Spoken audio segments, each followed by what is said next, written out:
Bonjour à toutes et à tous. Aujourd'hui, pour cette 8e émission, je reçois Laurent Gay, qui a écrit l'ouvrage Vaincre nos addictions, publié chez les éditions des Béatitudes. Une première question habituelle et rituelle. Laurent, est-ce que vous pourriez vous présenter pour celles et ceux qui ne vous connaissent pas, et surtout pour ceux qui croient vous connaître?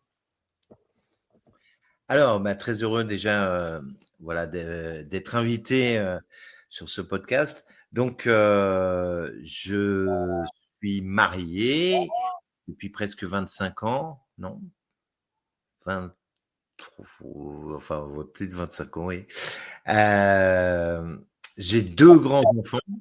J'habite en Vendée et ça fait une vingtaine d'années que j'interviens dans les établissements scolaires pour sensibiliser à tout ce qu'on appelle les conduites à risque, faire de la prévention, ce qu'on appelle aussi l'éducation à la vie affective et puis tout ce qui est santé mentale, même si je ne suis pas thérapeute ou un coach ou un psychologue ou addictologue.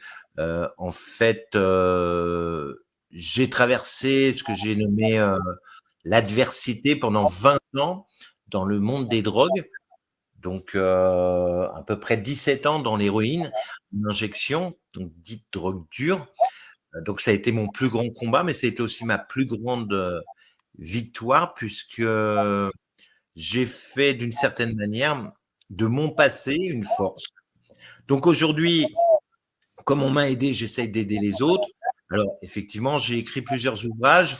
Je suis donc conférencier. J'ai fondé une association qui a pour but d'aider, d'accompagner, repérer, aider, accompagner des jeunes en difficulté. L'association s'appelle Aidons-les à grandir. Et donc, pareil, je fais beaucoup de conférences pour les parents. Voilà, donc j'ai une visibilité sur Internet. Voilà, je suis un personnage qui est dans le monde aussi catholique, puisque c'est la foi en Christ qui m'a sauvé. Donc dans la sphère catholique, voilà, je suis un peu reconnu comme un témoin. Voilà en gros ce que je peux dire pour me présenter. Merci pour cette présentation très claire. Donc moi, j'ai lu votre livre avec intérêt. Et en fait, au début du livre, vous dites que tout a commencé. En fait, votre point de départ de votre nouvelle vie, c'est quand vous êtes en prison. Est-ce que vous pouvez nous dire deux mots? Oui. Alors en fait, donc j'étais incarcéré, j'avais pas 25 ans. Euh, donc à cette époque-là, on m'apprend que je suis porteur de la maladie du sida. Donc c'est dans les années 87, 1987. Aucun traitement est envisageable à cette époque. Donc pour moi, dans mon esprit, j'étais condamné à mort dans cette cellule, dans des conditions en plus assez extrêmes, puisqu'à l'époque, il y avait de la surpopulation, enfin au niveau de l'hygiène, c'était très compliqué. Et donc j'ai laissé mes pensées être envahies de pensées de mort. Donc en fait, j'ai préparé je me suis fabriqué un objet tranchant. J'ai attendu que les détenus s'endorment. J'ai fait une sorte de testament, c'est un bien grand mot, mais j'ai écrit à mes parents, ma mère particulièrement, parce qu'avec mon père, c'était tendu. Et ce qui est très étonnant, je fais une petite parenthèse, en règle générale, quand on a envie d'en finir et qu'on écrit à ses parents, il y a un terme qui revient souvent. Je sais que je vais vous faire de la peine. Ouais. Mais voilà. Et c'est un peu ça, voilà. Et donc, j'étais dans cette optique, voilà. Alors, voilà, j'ai tout préparé. Donc, j'ai attendu que les détenus s'endorment. Et au moment de m'ouvrir les veines, euh, alors c'est idiot ce que je vais vous dire, mais j'avais pas peur de la mort. J'avais peur de la vie. J'étais angoissé de cette vie. Voilà, moi, j'ai fait beaucoup de mal quand j'étais plus jeune à cause de la drogue. Ça m'a pourri ma vie. J'étais j'étais presque possédé par le mal, quoi. Et donc, la seule chose qui me terrorisait à ce moment-là, c'était mais si je m'ouvre les veines, automatiquement, si je meurs, je vais me retrouver en enfer. Pourtant, je n'étais pas croyant. Et l'enfer, pour moi, c'était parce que j'avais fait du mal. Et donc, je m'adresse à Dieu. Je n'étais pas croyant, j'étais baptisé, mais j'ai jamais eu de relation avec Dieu, ni les sacrements, ni rien du tout. Et je ne sais pas pourquoi, je me mets à pleurer. Et là, en fait, quelque part, je dirais, j'ai ma trajectoire qui a été totalement inversée. La courbe de mon destin a été complètement transformée parce que, au travers de mes larmes, parce que donc je me suis mis à pleurer, j'ai ressenti comme une paix que j'avais jamais vécue en fait. Saint Paul, il parle d'une paix qui surpasse toute paix, donc voilà, comme une présence. Et moi, j'étais quelqu'un avec des fausses croyances. Je croyais que je n'étais pas aimé. Voilà, c'est un ressenti comme ça. Et là, j'ai ressenti de l'amour. Et au fond de moi, alors j'ai rien vu comme voilà, comme on peut voir avec nos yeux de la chair, mais au fond de moi, j'avais cette certitude que ce qui se passait, c'était un peu comme un songe éveillé. Il y avait comme une image en moi, ancrée en moi, et cette image, c'était un visage. Et ce visage, pour moi, c'était le visage du Christ, avec deux mots en filigrane, confiance, espérance. Donc, je lâche la lame, et là, effectivement, une nouvelle trajectoire dans ma vie. Alors, tout n'a pas été un claquement de doigts, mais ce moment-là a été un moment, je dirais, qui a scellé, voilà, la deuxième partie de ma vie, je dirais. Oui, alors, c'est intéressant ce que vous dites parce que c'était ma prochaine question et j'aimerais qu'on revienne là-dessus parce que moi j'avais noté justement que vous dites dans votre livre, je n'étais pas croyant, je n'avais pas peur de mourir. Par contre, une de vos motivations, c'était la peur d'aller en enfer. Alors justement, moi ma question c'est la suivante.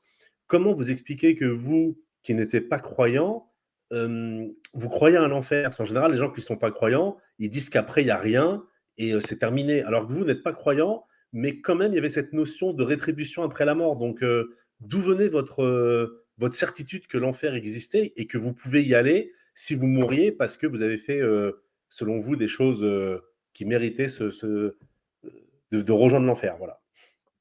Alors, effectivement, j'ai toujours eu, comment dire, cette notion quelque part de l'enfer. D'où, j'en sais rien. Alors, pour ceux qui nous écoutent, peut-être avec de recul, moi je l'explique aussi comme ça, par tradition, j'ai été baptisé dans la foi catholique. Donc, je pense que quand on est baptisé dans la foi catholique, on change de statut, c'est-à-dire je n'étais plus uniquement une créature de Dieu, mais j'étais un enfant de Dieu. Mais je ne le savais pas.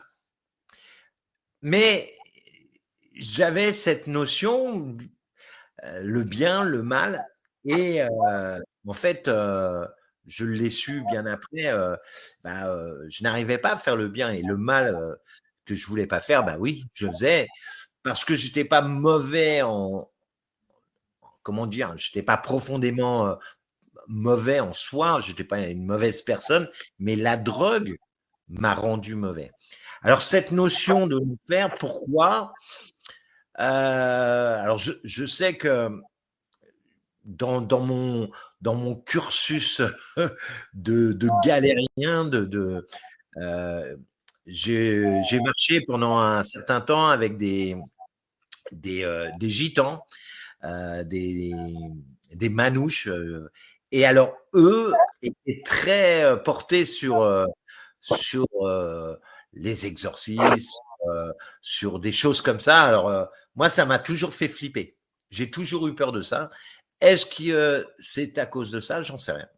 C'est vrai que c'est difficile pour moi de l'expliquer parce que je me considérais comme quelqu'un qui n'était pas croyant, mais par contre, j'ai j'étais convaincu au fond de mon cœur, qu'il y avait une notion quand même de paradis et d'enfer.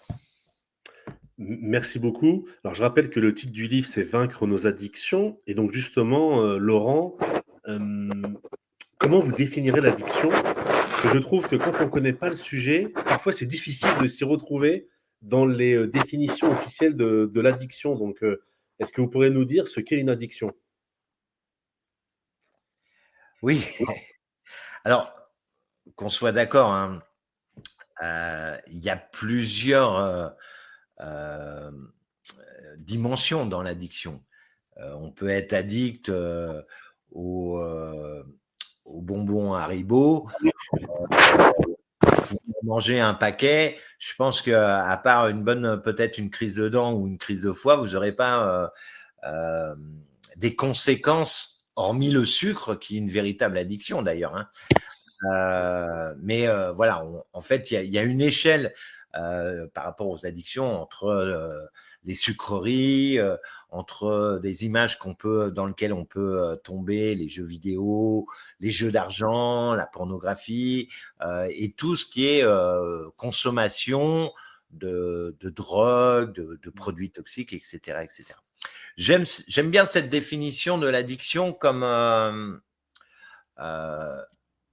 ce qui va nous empêcher d'être libres de nous abstenir, que ça soit un produit ou que ça soit une pratique, en sachant que cela peut nous détruire. En fait, c'est une recherche de plaisir souvent, hein, pour cacher, pour soulager peut-être un manque au-dedans de nous. Donc cette recherche de plaisir est souvent excessive. Quand on parle d'addiction, hein, c'est récurrent et puis on va toujours chercher toujours plus de consommation. Si on prend par exemple la drogue ou l'alcool ou des choses comme ça, jusqu'au moment où on s'aperçoit, parce qu'il y a une dimension de déni, de mensonge, c'est-à-dire que la première fois où on va chercher de la drogue, on va pas se dire tiens je vais tomber malade, je vais être accro, je vais pourrir la vie de ma famille, je vais dépenser tout mon fric, voilà, non, on se dit pas ça. On va rechercher une solution qui est pas la bonne. Et quand on sort de ce déni, en fait, on s'aperçoit que cette recherche de plaisir hein, va conduire à une souffrance, mais cette souffrance, en fait, on peut pas la contrôler parce que c'est plus fort que nous. C'est-à-dire que c'est vraiment une spirale dans laquelle on peut s'enfermer et si on ne trouve pas un moyen de ce que j'appelle une déviation, hein, on est enfermé dans un manège dans lequel voilà, on tourne en rond et avec des conséquences qui peuvent être dramatiques. Quoi.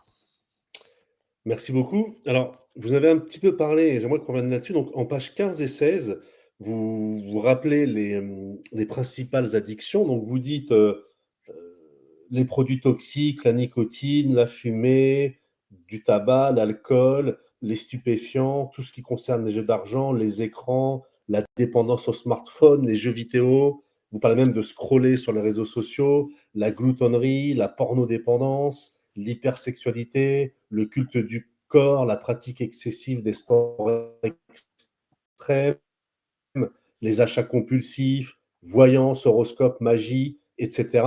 Relations toxiques. Est-ce qu'il y a une addiction qui est pire qu'une autre ou en réalité toutes les addictions se valent parce qu'elles nous rendent malheureux et nous éloignent en fait du bonheur et de ce qu'on doit vraiment faire dans notre vie? Ben, c'est un petit peu ce que je disais tout à l'heure. Euh, la personne, en fait, toute forme d'addiction aura des conséquences, euh, plus ou moins graves et dans un temps plus ou moins long. Euh, Quelqu'un qui va scroller, par exemple, on parle d'image. Bon, il va perdre son temps, peut-être qu'il aura une perte d'effort, peut-être qu'il voilà, il y a une forme de médiocrité qui s'installe parce que il va passer son temps à scroller une multitude d'images qui peut, comment dire, avoir une conséquence directe sur son cerveau. Bon, voilà, c'est une perte de temps, je dirais. Pour les jeunes, c'est différent parce qu'ils se développent et il peut avoir d'autres conséquences dans leur cerveau. Bon, là, je vais m'adresser à des adultes, par exemple. On est juste sur une perte de temps sans conséquences majeures dans la vie quotidienne. Si ce n'est que, voilà, moi, je dis toujours, la médiocrité, c'est un des chemins à la paresse et au vice. Donc, si voilà, on passe 2 heures enfin 2 heures, ouais, dans sa journée bon, ça peut nous détendre, hein, il n'y a aucun problème là-dessus. Mais en fait, qu'est-ce que ça nous apporte d'une manière concrète, quoi, dans notre, si ce n'est, encore une fois, à voir des choses. Et souvent, quand on voit, alors on peut avoir même une forme d'insatisfaction qui s'installe. Donc, voilà, mais on sera pas malade si on n'a pas notre écran. Voilà. Alors que si on est dépendant de l'alcool, du tabac, des produits toxiques ou des relations, même des dépendances affectives, là, on est dans un fonctionnement, un mécanisme qui va automatiquement engendrer des problèmes. Et, et, et voilà, et on sera effectivement, tout à l'heure je parlais d'insatisfaction, quand on est insatisfait, en fait, on n'arrive pas à être heureux. Et ça tourne en rond, quoi. Et effectivement, ça peut entraîner de la souffrance, ça peut entraîner du malheur, ça peut entraîner d'autres problématiques. Si c'est un produit toxique ou de l'alcool, voilà, on peut avoir un comportement peut-être plus agressif. On peut mettre sa vie en danger en prenant la voiture sous effet d'alcool ou de drogue. Enfin voilà, ces conséquences sont quand même hyper dangereuses, quoi. Mais encore une fois, je pense que tout le monde peut comprendre entre quelqu'un qui est dépendant à scroller sur ses écrans ou quelqu'un qui est dépendant à la cocaïne. Bien sûr qu'il y a une véritable, il y a un degré de dangerosité, de gravité de la dépendance, quoi, si on peut dire ça comme ça. Pour bien comprendre l'addiction, vous rappelez également que, je vous cite, l'addiction est la résultante de 3 composantes: l'environnement, le produit et la personnalité. Est-ce que vous pourriez revenir là-dessus et expliquer, ces 3 composantes? Là, je pars d'un constat surtout sur des personnes, on va dire, dans des pratiques de produits toxiques ou de produits comme l'alcool, par exemple, ou la drogue.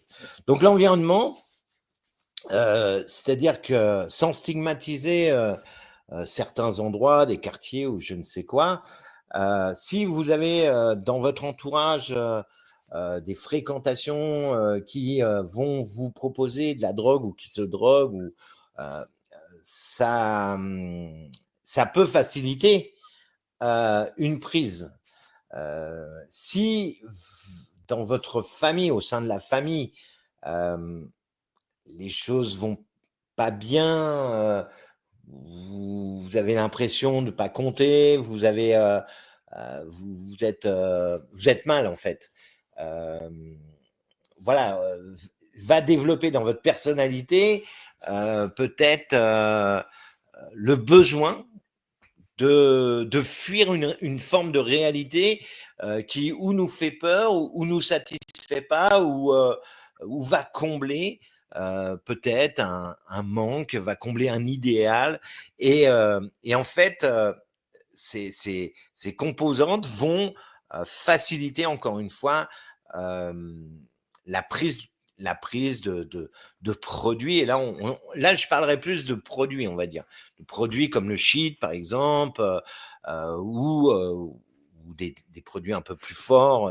Enfin, même si le shit, aujourd'hui, le cannabis, peut-être qu'on reviendra là-dessus, est très, très fort. Mais voilà, c'est-à-dire que je pense que si tout va bien à la maison, dans sa famille, si au niveau de sa personnalité, on est une personne qui a déjà développé un caractère, voilà, qui a déjà, on va dire, des objectifs, qui va bien, quoi. Et qui, dans l'environnement là où il grandit, bon, il est à la campagne ou il est dans une ville tranquille, bon, il aura très peu de risques, entre guillemets, en tous les cas, selon l'âge qu'il a, euh, de, de côtoyer des personnes qui vont le solliciter à prendre des drogues, par exemple. Voilà, c'est ça que je voulais dire. C'est-à-dire qu'il y a un environnement qui fait que vous pouvez vivre dans un endroit où, malheureusement, la drogue, on voit bien aujourd'hui, hein, il y a certains quartiers, vous avez des dealers partout, les, les, comment on appelle ça, les magasins sont obligés de déménager parce qu'il y a des plans de deal partout.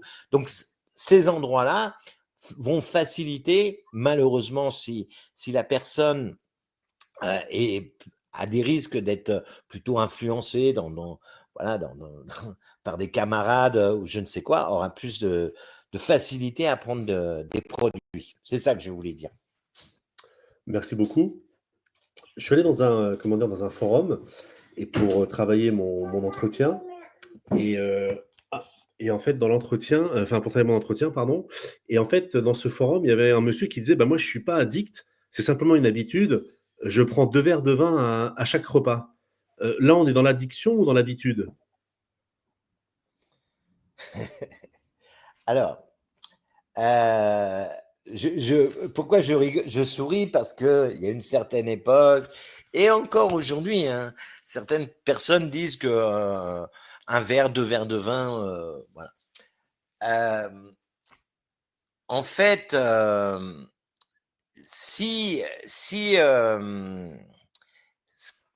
s'il n'y a pas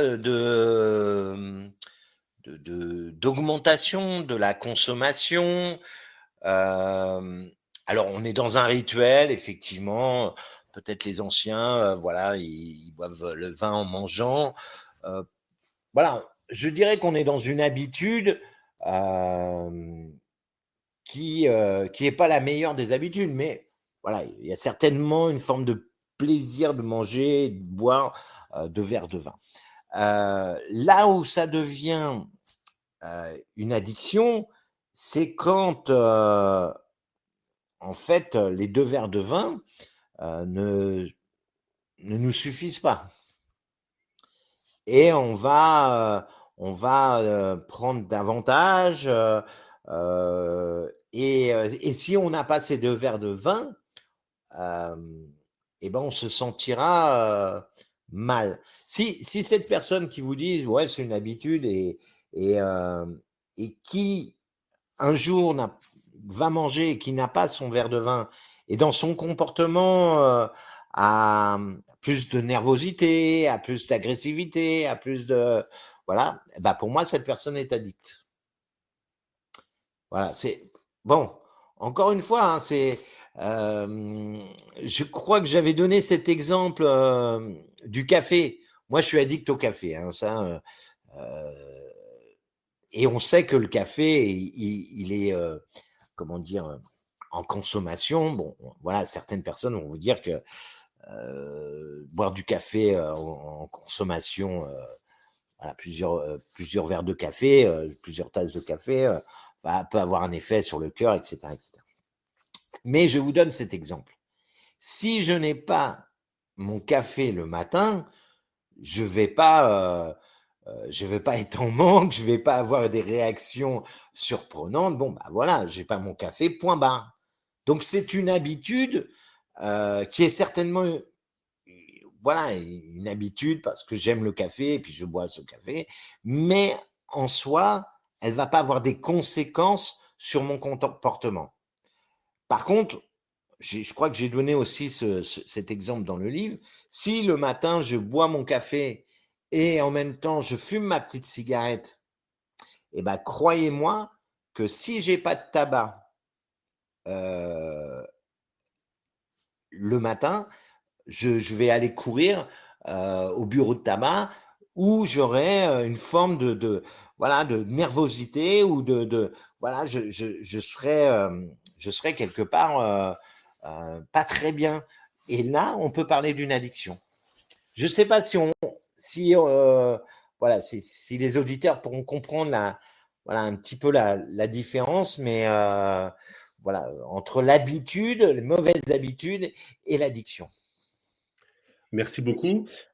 En page 32, vous citez le Deutéronome 30-19, ouvrez les guillemets, j'ai mis devant toi la vie ou la mort, la bénédiction et la malédiction. Choisis la vie afin que tu vives, toi et ta postérité. Fin de citation. En fait, la question qui peut se poser par rapport à l'addiction, c'est la notion du libre arbitre. Et par rapport à cette situation du Deutéronome, comment on fait pour choisir justement de ne pas sombrer dans les addictions? Ben justement, en choisissant la vie, en choisissant euh, ce qui est bon pour nous. Je pense que on va rejoindre la personne des deux verres au repas. Euh, S'il n'y a pas de danger dans sa santé, bon, pourquoi pas? Par contre, si la personne commence à boire d'une manière, une consommation de plus en plus élevée, en cachette, enfin, on voit qu'il y a un véritable alcoolisme, cette personne-là met sa vie en danger. Et donc, quelque part, elle ne peut plus choisir la vie. Parce que là, elle se rend compte, là, on parle voilà, on parle d'une maladie de dépendance, c'est-à-dire que on se rend compte que ce produit va nous détruire parce qu'il nous en faut plus, parce que si j'en ai pas, je suis malade, je suis pas bien, voilà, j'ai des réactions très surprenantes et on le sait que ça va nous détruire. Quand je prenais de la drogue, je rêvais d'arrêter. Voilà, je rêvais de plus en prendre le lendemain et pour moi c'était terminé. Simplement, j'en avais tellement besoin, voilà, et je savais que je mettais ma vie en danger. Mais, et c'est pour ça que je dis choisis la vie ou la mort. Généralement, quand on est sous emprise d'un produit qui nous détruit, comme le tabac, comme la drogue, comme l'alcool, en consommation excessive, ça nous détruit. Euh, Là, on est dans un choix de mort. Et c'est pour ça que voilà, j'ai pris cette parole de la Bible, voilà, parce qu'on a un choix on, on a ce choix devant nous où on choisit la vie, l'esprit de vie qui nous conduit à vivre et qui même entraîne une joie de vivre. Par contre, si on prend des choses dans lesquelles on n'est plus libre, hein, il y a cette notion de liberté. Au départ, on va, ouais, je suis libre, je fume du shit. Voilà. Sauf que, à un moment donné, si tu n'as plus, si on est dans une incapacité, on n'a plus cette liberté de s'abstenir, d'arrêter, eh ben, où allait la notion de liberté? Il n'y a plus de liberté. C'est-à-dire qu'on est prisonnier et donc on est prisonnier dans un choix de mort.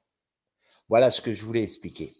Et souvent, excusez-moi, souvent, euh, généralement pour les personnes qui sont sous l'emprise d'une drogue, sous l'emprise d'un produit ou même de pratiques, comme des comportements, par exemple les troubles du comportement alimentaire, ou des personnes,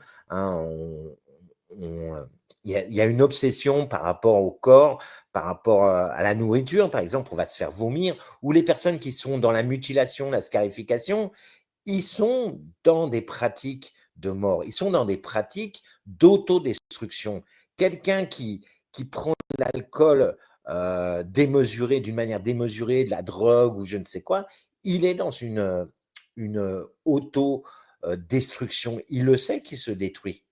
Et quelque part, alors ça va un peu loin, c'est une manière, une certaine manière, d'avoir le contrôle de gérer, si on peut dire ça comme ça, une souffrance.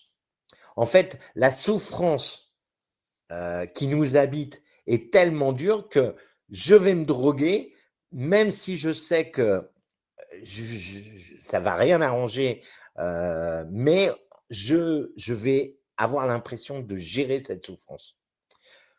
On est un petit peu dans la psychologie là, je suis désolé, mais voilà, je ne sais pas si les auditeurs, mais il y a vraiment un fonctionnement de choix de mort, d'autodestruction. À partir du moment où on s'autodétruit, on est dans un choix de mort. Merci beaucoup Laurent. Alors tout à l'heure, vous avez, établi, suite à ma question, une différence entre habitude et addiction. Est-ce qu'on peut faire la même différence entre addiction et dépendance? Ou alors au contraire, l'addiction est forcément une dépendance? Bon, c'est un terrain. En fait, en fait, il y a la dimension de l'excès dans l'addiction. Euh, je, je, je vais me gaver, je sais pas moi, de tel plat et de tel truc et je sens qu'il y a une addiction qui monte. Comment expliquer ça? Il y a un plaisir excessif euh, où je suis dans l'excès, voilà. Et donc là, il y a une addiction, bien sûr. La dépendance, comment essayer d'expliquer ça? Parce qu'on est vraiment, il y a des critères en fait de dépendance. Ce qui va être récurrent, une augmentation de, de, de la consommation dans du long terme, une incapacité à s'abstenir. Alors tout à l'heure, je l'ai dit, hein, en fait, ce que j'essaye de vous faire comprendre, c'est que quelqu'un qui va avoir une crise d'addiction, je ne sais pas si on peut appeler ça une crise d'addiction, en fait, il va prendre peut-être de la coke, toute la soirée, il va prendre de la coke, il va se défoncer complètement, ou il va s'enivrer complètement, il va être complètement, voilà, mais peut-être pendant deux semaines, 3 semaines, 4 semaines, voilà, il ne va pas toucher. Alors, on ne peut pas parler d'addiction, mais il y a une consommation excessive, donc qui est une addiction. Mais la dépendance, c'est beaucoup plus récurrent. Et il y a dans ces critères, il y a l'incapacité de s'en sortir, le manque physique, et puis le lien social. C'est-à-dire que, en règle générale, la personne dépendante, d'ailleurs on parle d'une maladie de dépendance, euh, aura du mal à suivre un travail, va commencer l'absentéisme, risque de peut-être d'avoir des problèmes dans la justice, le mensonge, il n'ira plus au rendez-vous, des problèmes qui sont peut-être liés à la santé, euh, santé mentale, santé physique.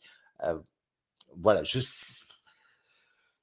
bon, il faudrait plus de temps pour définir, mais voilà, moi je suis pas médecin, mais j'essaye d'expliquer ça comme ça. L'addiction, il y a vraiment je vais passer une nuit à jouer à des jeux vidéo mais toute la soirée, je vais être complètement.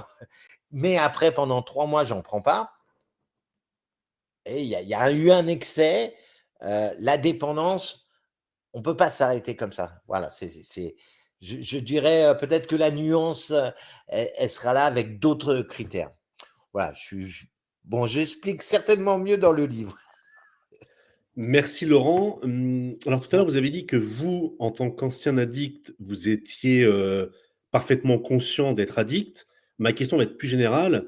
Est-ce que les victimes d'addiction savent qu'elles sont, victimes ou au contraire, elles ne le savent pas ou au contraire du contraire, elles se mentent à elles-mêmes? Alors, c'est ça, c'est en fait, euh, on voit pas, d'où le piège euh, de l'addiction, c'est-à-dire on va voir un produit qui immédiatement va me soulager.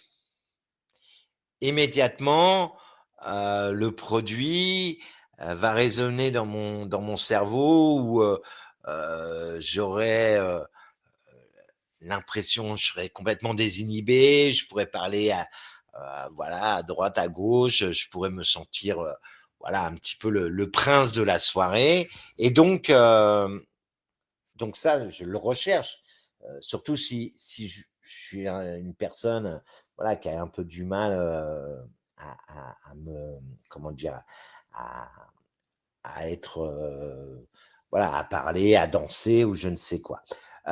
Donc, on voit pas du tout le mal là-dedans. On voit plutôt, c'est cool, je rigole pour rien, voilà, il y a cette recherche de plaisir. Tout à l'heure, il y a toujours cette dimension de plaisir. Et donc, ça peut durer un certain temps. Sauf qu'aujourd'hui, on se rend compte que de plus en plus de personnes se font attraper comme ça. D'ailleurs, je vais prendre la cocaïne, par exemple. 5-6 fois, vous prenez 5-6 fois de la cocaïne, tous les week-ends, hein, arrivé à la 6e prise, alors bon, c'est fun, on rigole, on est speed, voilà, on a l'impression. Arrivé à la 6e prise, vous en avez un besoin. Et donc là, en fait, on est dans cette forme de déni qui peut durer très longtemps. C'est-à-dire, je vois pas encore tout à fait le mal, et même si je vois le bien supérieur que ça me fait par rapport au mal que que ça peut me faire. Alors, je sais pas si je suis clair, mais quand on sort de ce déni et qu'on réalise, ben, je peux plus m'en passer, voire même je suis obligé d'en prendre seul, je suis obligé d'en prendre tous les jours, je commence à peut-être voler, peut-être quand je commence à faire des petits trafics pour me payer la dose, etc., etc., etc. Et là, en fait, c'est là où on va prendre conscience de la vérité de ce produit. Là, on parle d'un produit, hein, on parle de la drogue, hein, produit. Euh, et une fois qu'on a pris conscience, c'est pas parce qu'on a pris conscience qu'on va pouvoir y arrêter. C'est-à-dire que à partir de ce moment-là, c'est un nouveau processus qu'on va mettre en place, et donc avec une aide extérieure, un médecin, un addictologue, changer d'environnement, changer de fréquentation, changer de mode de vie en fait.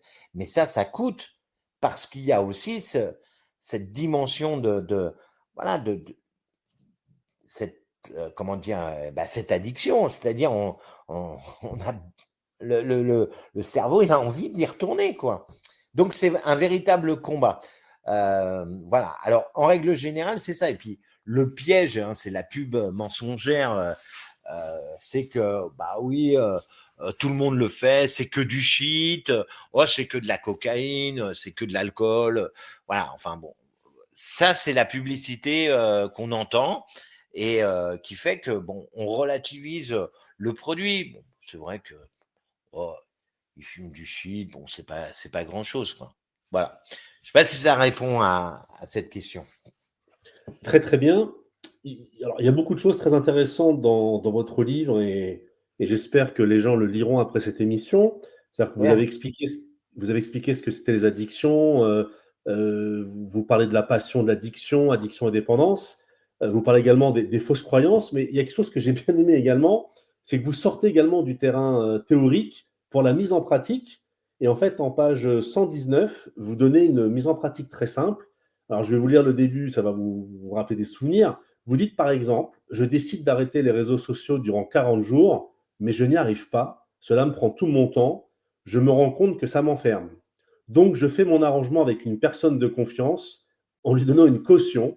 Je décide de la mettre à 100 euros pour que cela me coûte quand même. Si je craque avant la fin du délai, cette personne pourra faire un don de 100 euros à l'église de ce que je lui aurais donné de ce que je lui aurais donné en caution. Mettons en pratique cette technique, elle est très efficace parce qu'elle nous coûte directement, c'est concret.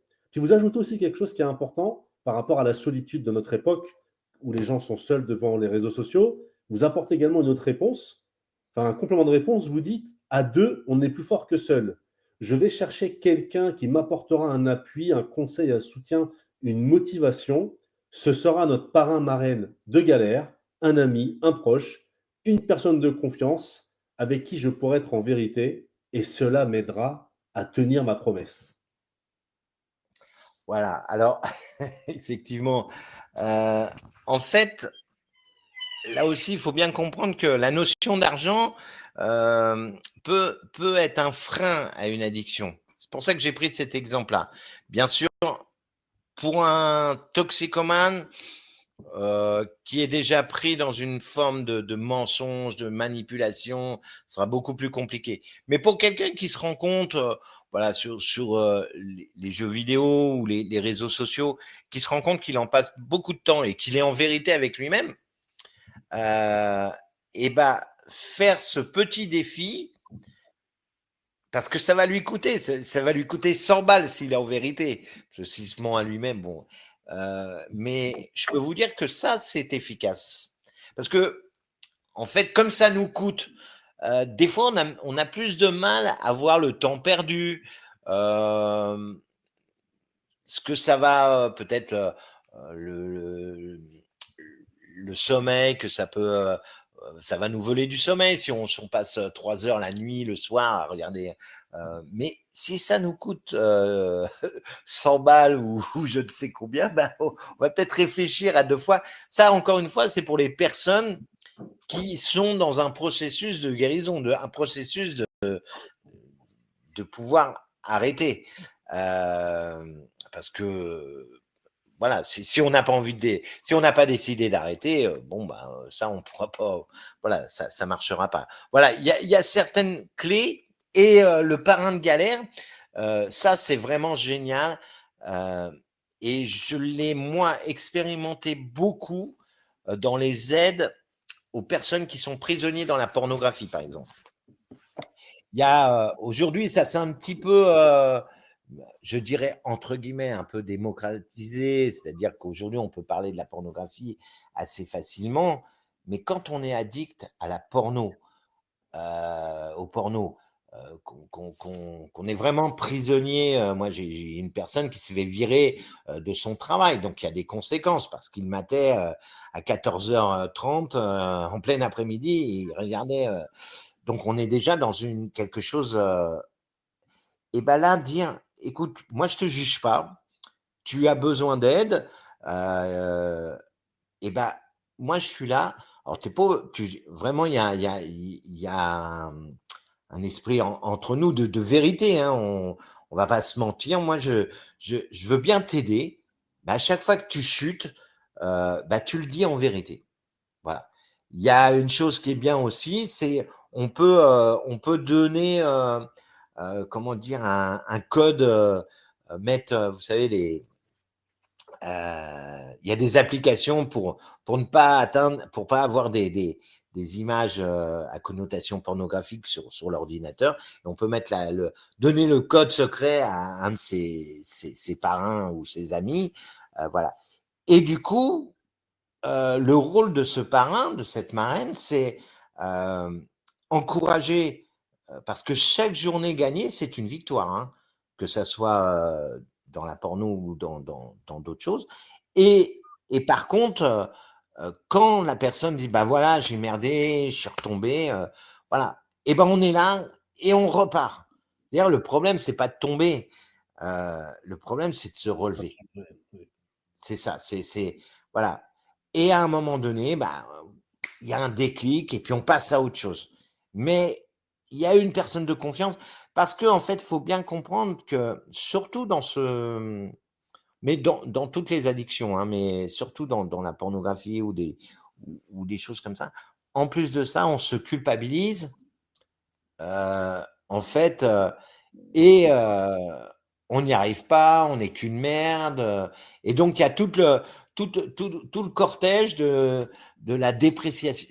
Voilà, on se déprécie, on s'accuse de rien, enfin, on s'accuse de tous les maux de la terre. J'y arrive pas, je peux pas, j'ai pourri ma vie.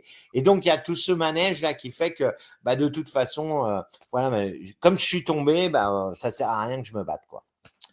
Voilà, donc ça, c'est des petites clés qui peuvent effectivement être mis en place. En fait, il faut bien comprendre que c'est des stratégies. Hein. C'est des stratégies pour pouvoir. C'est un combat. Tout à l'heure, je parlais de combat. C'est une guerre hein, entre le mal que le produit ou la pratique nous fait, et on va sortir de ça par des stratégies hein, pour pouvoir sortir, être complètement libéré de ce genre de pratique, quoi. Très bien, merci beaucoup. Et donc ma dernière question sera la suivante. Pour les catholiques, comment la prière peut-elle aider pour sortir de ce cycle infernal des addictions? Alors, bah déjà, il y a plusieurs, enfin, pour moi, il y a plusieurs formes de prière. Euh, et c'est vrai que dans la forme catholique, il y a même des prières de ce qu'on appelle des prières de libération.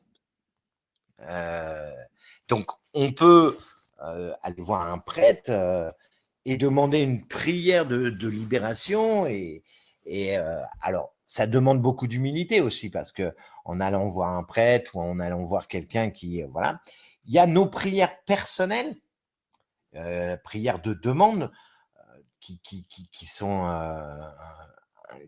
pour moi, en tous les cas, une partie des prières qui sont les plus importantes, c'est-à-dire, bah, voilà, je me rends compte que je suis esclave d'un produit et je vois que j'y arrive pas. Donc, Seigneur, je demande ton aide, je demande la grâce, je demande. Saint Paul, il dit seule ma grâce te suffit. Et au travers de ta faiblesse, voilà, j'y mettrai une force. Et en fait, la prière nous permet, je pense, de nous rendre humbles.